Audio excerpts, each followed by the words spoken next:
फ्लॉवरचे जे वेगवेगळे पार्ट्स आहेत हे मी तुम्हाला ऍक्च्युअलमध्ये आता इथे प्रत्येक पार्ट एक्सप्लेन करणार आहे. महाराष्ट्र बोर्डचा जो 7th सायन्सचा चॅप्टर आहे प्लांट्स स्ट्रक्चर अँड फंक्शन्स, तर त्यामध्ये तुम्हाला ही अशी डायग्राम दिसेल आणि त्याच्यामध्ये फ्लॉवरचे प्रत्येक पार्ट्स एक्सप्लेन केलेले आहेत. बरोबर, तर ते आपल्याला आता पाहायचे आहे. फ्लॉवरचे किती पार्ट्स आहेत? मेन त्यांनी 4 पार्ट सांगितलेले आहेत, कॅलिक्स, करोला, अँड्रोशियम आणि गायनोशियम. तर आपल्याला पाहायचं आहे बघा, ज्यावेळेस एखादं फूल हे कळी असते, बड असते, त्यावेळेस ते काय आहे, it is surrounded by green colour part. बघा हा हिरव्या रंगाचा पार्ट दिसतोय का, तर ह्याला काय म्हणतात बाळांनो, हा आहे सेपल्स. आता जर ह्याला काढलं, हा जो सेपल्स जर काढला तर ह्याच्या आतमध्ये बघा आता ह्या इथे पाकळ्या चालू होऊन जातात. ओके, हे जे सेपल्स आहेत हा मिळून काय बनतो, हे सगळे सेपल्स मिळून काय पार्ट बनला, कॅलिक्स. आता ह्या ज्या कळ्या आहेत आतमध्ये, तर हा पार्ट आहे करोला. करोला म्हणजे कलरफुल पार्ट. ओके, करोला म्हणजे कलरफुल पार्ट. आता इथे आपण पाहूयात हे जे ऍक्च्युअल फुल आहे, तर ह्या जे पेटल्स आहेत, पाकळ्यांना काय म्हणतात, पेटल्स, आणि हे मिळून काय फॉर्म करतो, करोला.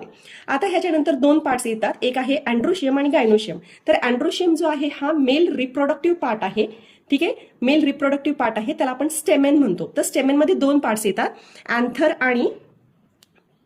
अँथर आणि फिलामेंट. तर हे जे येल्लो डॉट्स दिसत आहेत तुम्हाला, तर हे सगळे काय आहेत, अँथर आहेत. आणि त्याच्या खाली हे ज्या लाईन्स दिसत आहेत, मी त्यातला एक तोडून दाखवते किंवा 1-2 तोडून दाखवते. इथे हे बघा, हा काय आहे, येल्लो डॉट्स जे दिसत आहेत ते आहेत अँथर, आणि त्याच्या खाली ह्याच्या लाल लाईन्स दिसत आहेत तुम्हाला, ह्याला म्हणतात फिलामेंट. हा आहे male reproductive part of the flower. त्याच्यानंतर आहे गायनोशियम. गायनोशियमकडे 3 पार्ट्स येतात, स्टिग्मा, स्टाईल, आणि इथे खाली इथे ओव्हरी आहे, ती सुद्धा मी तुम्हाला दाखवेन.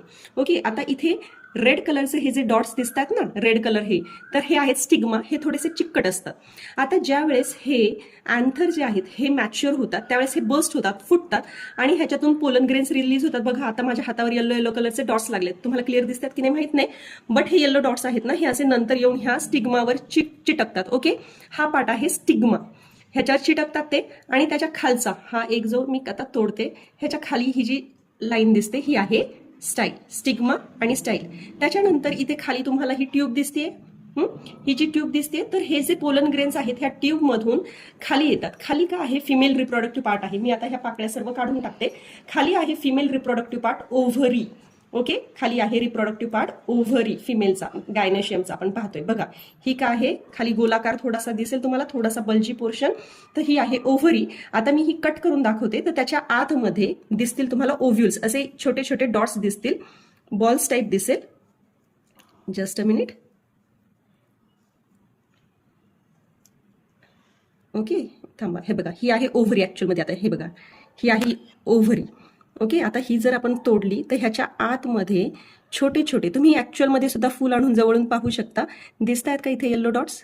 हे थोडंसं फूल आहे ना, अजून थोडं उमललेलं असलं असतं, मॅच्युअर झालं असतं तर दिसलं असतं आपल्याला क्लिअर. दिसत आहेत इथे छोटे छोटे येल्लो डॉट. ओके, तर हे जे डॉट्स आहेत ह्या काय आहेत, ओव्हरी आहेत. म्हणजे मेल रिप्रोडक्टिव्ह पार्ट हा ज्यावेळेस खाली येतो इथे ओव्हरीमधून, ओके, ओव्हरीमध्ये हे छोटे छोटे ओव्ह्यूल्स आहेत, ह्याला एग्स सुद्धा म्हणतात. मग इथे काय होतं, इथे होतं fertilisation of this male and female parts. Okay, तर हे आहे फ्लॉवरचे वेगवेगळे पार्ट्स.